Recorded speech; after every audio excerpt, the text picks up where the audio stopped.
Vous le savez peut-être, en 2002, cela fait 30 ans que Stéphane Rattel organise des courses pour GT. Ça a commencé en 1992, 1992 si vous préférez, avec le Venturi Trophy notamment. Et à l'occasion des Total Energy 24 heures de Spa 2022, on a réuni, enfin Petorotto a réuni Stéphane Rattel un superbe plateau, un plateau de voitures de GT, des GT1, des GT2, des GT3. Et elle commence à arriver ici sur le circuit de Spa-Francorchamps et on va retrouver un spectateur tout à fait au hasard évidemment, qui est là en train de regarder cette voiture. Waouh, ça fait rêver alors. Ah, ça fait rêver. Hein. Qu'est-ce qu'on peut en dire? C'est ce qui a ouvert un petit peu l'ère GT aux 24 heures de Spa après l'ère tourisme. Hein. On est au début des années 2000, le tourisme s'en va des 24 heures de Spa et on fait la part belle avec le championnat FIA GT avec les 24 heures de Spa qui deviennent une manche de ce championnat FIA GT. Alors cette voiture, c'est pas celle qui a gagné, mais ouais, ça c'était celle du Paul Belmondo Racing. Exactement. Avec, c'est encore écrit d'ailleurs, Vincent Voss, Eric Elary et Emmanuel Clérico. C'est qui le Belge? Voss. Vincent Voss, Ah, dit quelque chose. Vincent Voss, j'ai déjà entendu son nom Je me quelque demande part. s'il n'a pas une équipe maintenant. Il a un peu moins de cheveux que vous. Un peu moins de cheveux que moi, effectivement. Et donc elle va être pilotée par Jean-Luc Blanchemin qui lui connaît bien la Viper aussi, hein, puisqu'il avait piloté aussi les Viper. Ouais, et qui a participé aux 24 heures de Spa dans le Exactement, passé. ouais, tout à fait. L'oncle de Mickaël qui sera au départ cette année aussi d'ailleurs. Et puis la déco, enfin je sais pas ce que tu en penses, mais déjà la déco est magique aussi. Ouais, c'est superbe évidemment quand on a. C'est JP Motor, hein, c'est la structure spécialisée en historique de Christophe Van Riet qui prépare cette voiture, avec le FINA aussi, les couleurs FINA qui était le sponsor de Vincent Voss. Et bien ça c'est vraiment le passage. C'est vraiment dans le jus FIA GT, avec les numéros. A été remise en fonction. Quand on voit l'intérieur aussi, la boîte de vitesse qui est là avec le levier encore. C'était vraiment les premières grandes heures du GT1. Ah non, on avait eu avant le BPR quand même avec le GT1. On avait vu le BPR, mais là c'était le renouveau. C'est le renouveau quand même du GT à Spa. Et des 24 heures de Spa. On a souvent dit, Laurent, que le GT avait fait beaucoup pour les 24 heures de Spa, mais l'inverse c'est vrai aussi, les 24 heures de Spa ont fait beaucoup pour le développement du GT. Ah mais c'est sûr. C'est sûr qu'au début, c'était pas forcément un pari gagnant. Passer du tourisme, qui avait quand même une belle réputation et la cote en Belgique, et tu passes à des grosses GT1 comme ça, c'est pas forcément quelque chose d'évident. Et on voit là, regarde, il y avait la Viper, la Dodge Viper, la Chrysler Viper, on voit la Viper qui est là. Et à l'époque, le sponsor titre, c'était Proximus, qui était le sponsor titre des 24 même heures. sponsorisé par GTI Mag, ce qui ne rajeunit pas. Ça rajeunit. Et il y a une autre voiture, allez, on vous en présente une deuxième, on ne va pas pouvoir vous présenter tout le plateau, mais venez avec nous, on va vous en présenter une autre, avec qui celle-là est absolument la voiture, je pense, de la première décennie du GT, en tout cas celle qui a le plus marqué les foules. Il y avait la Chrysler Viper, c'est pas mal, elle a gagné 2 fois. Attends, il n'y en a pas une, il y en a 3. Celle-là, elles ont gagné, enfin cette voiture, elle a gagné 3 fois, chaque fois avec l'équipe Vitaphone, victoire en 2005, 2006 et 2008 de ces fameuses, vous les avez reconnues, Maserati MC12 GT1. Bref, c'est toute une histoire ça, Laurent. Ouais, je sais pas. Qu'est-ce qu'on peut dire? Moteur V12, le bruit déjà. Il y en a trop. Le bruit, le look. Et il y en aura 3, oui, parce qu'on a Vitaphone et on en a 2. Regardez, ça, c'est la première génération. C'est les premières qui étaient engagées par Maserati Corset quand ces voitures ont commencé à rouler en cours de saison, ce qui avait fait un peu de bruit. Donc c'est un petit peu d'ici qu'est partie la balance de performance, parce que ces voitures étaient considérées comme un petit peu et on va vous l'expliquer par un prototype. Et on va le voir très bien. Regardez, ça c'est Andrea Bertolini et Mikas. Alors regardez la balance de performance.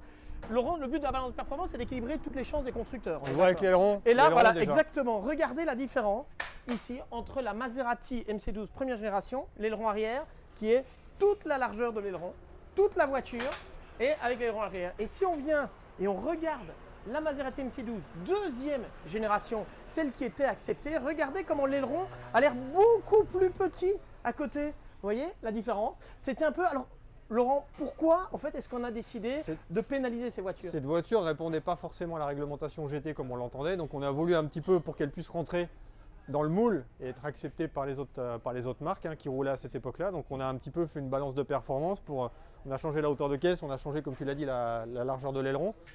Et on a mis cette voiture sous probation pour les premières courses pour voir si elle se mariait bien avec les autres voitures de la catégorie.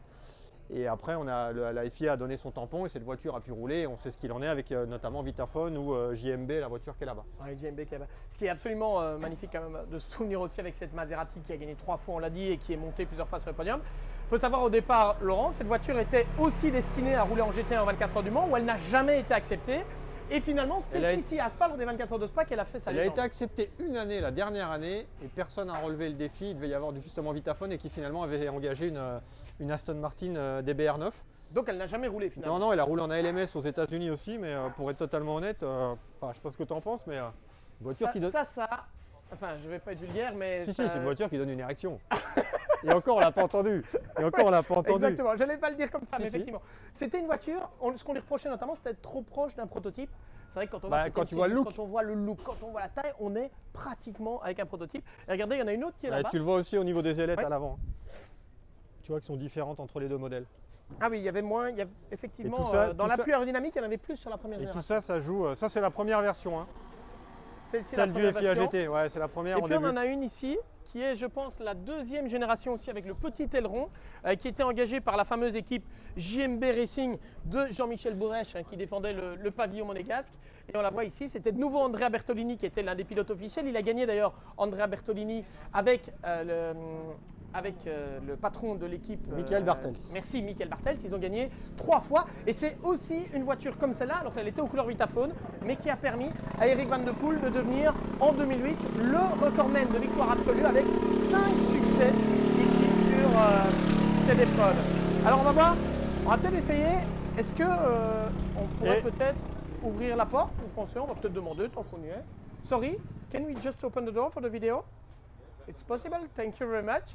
Voilà, on va même vous présenter, thank you, on va même vous présenter l'intérieur, regardez, de cette Maserati MC12. On est loin, évidemment, du volant Fanatec que l'on retrouve aujourd'hui, par exemple, dans la BMW M4 GT3, qui est truffé de Oh, mais boutons. C'était une époque rêvée. Hein. L'époque GT1 et l'époque notamment comme celle de la version Vitaphone qui a encore les logos World GT1, championnat du monde GT1, qui pour Ici, moi quand on restera voit le les plus beau commandes- championnat, hein, Thomas. hein. Ouais, c'était absolument magnifique. Le GT1, on sait, Laurent, vous étiez un grand fan. Pas d'ABS, pas d'anti-patinage, Non, rien. Et puis rien. Des voitures une de guerre plus de 600 chevaux. Une guerre de manufacturiers. Effectivement, regardez, il y a le plan du circuit ici et puis on avait la vitesse. Il y a C'était pas quand même grand-chose sur basique, le hein. volant, C'était C'était basique, simplement le speed, je pense que c'est le speed limiteur de la voie des stands. On a le flash pour donc les feux avant et pour flasher. Pour engager la marche arrière ici, le reverse. Le scroll qui permettait de tourner les différents menus. Et le bouton en haut à droite qui, à mon avis, était la radio. Et vous voyez, ça c'est vraiment impressionnant. Quelques petites commandes qui sont là-bas sur le côté, mais qui sont vraiment, on a la ventilation, on a quelques petits éléments. On est bien d'accord, il n'y avait pas d'ABS, pas d'antipatinage, hein, je ne me trompe pas, sur ces voitures?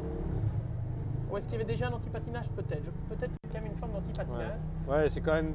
Enfin, c'est des voitures qui n'ont pas non plus. C'est pas comme l'époque de la Chrysler Viper. On a quand même des voitures qui sont quand même plus récentes. Ouais, il n'y a pas tant que ça de différence. Hein. La Non, Chrysler non, Viper, non, on a non. la fin des années 90. Pour, Bah là, la on est fin quand même des à années 90, 2005. Ici, on est à 2005, effectivement. Voilà, superbe. C'est le plateau que vous pourrez retrouver sur les 30 ans de Mais SRO. Ici, SRO GT Anniversary. Si avec ça, t'as pas une érection, c'est que t'as rien compris au sport auto. Elle est magnifique. Merci de nous avoir suivis. Regardez ces voitures, vous allez pouvoir les voir durant ce week-end dans le cadre de cette épreuve.